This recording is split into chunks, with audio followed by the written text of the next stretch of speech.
In this video, you'll get a closer look at the Buick Series 90 Limited, an overview, its origin, price range, and more, so stay tuned.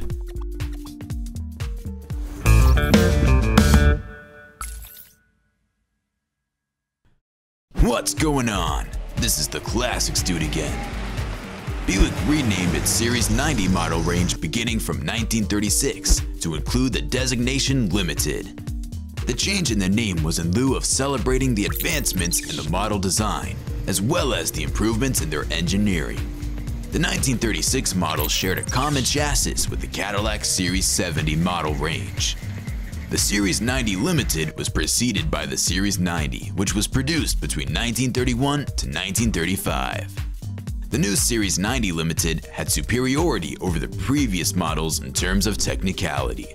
Some of the features which the Buick Series 90 Limited had included the improved front suspension, all-steel passenger compartment tops, turret top design of GM, alloy engine, and an improved engine cooling system, and an improved hydraulic safety braking system. Just like in the previous models, the designer of the Series 90 Limited was Harley Earl.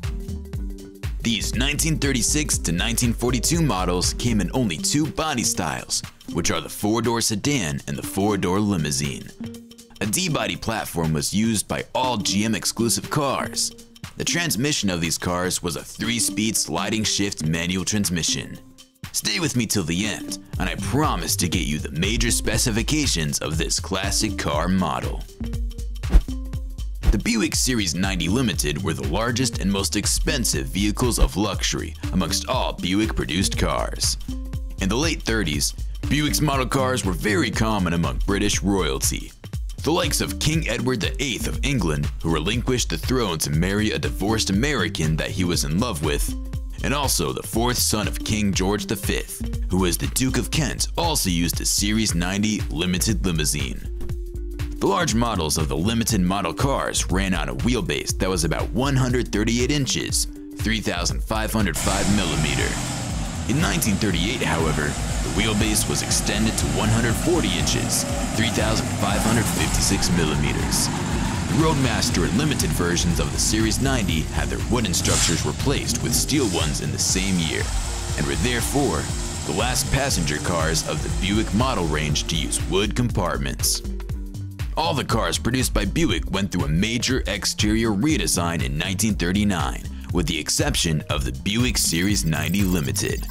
However, Buick added a sectioned rear compartment to the 1939 model, which separated the driver from the passengers in the rear of the vehicle.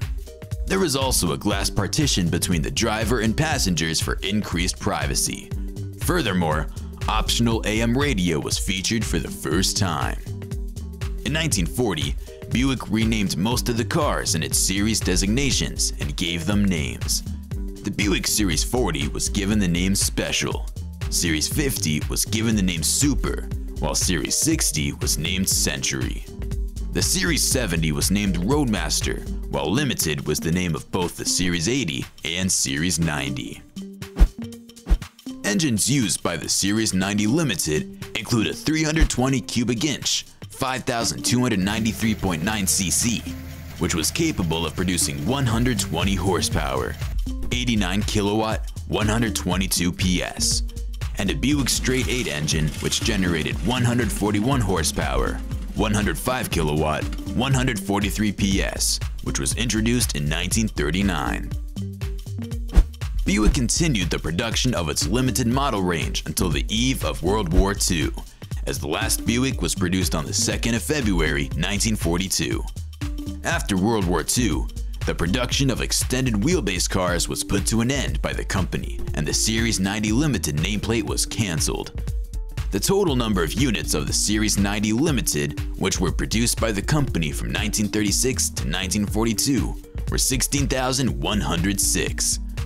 The number of units produced in 1939 were 4,086, 3,697 in 1937, 1,491 in 1938, 1,451 in 1939, 1,739 in 1940, 3,006 in 1941, and an estimated 636 units in 1942.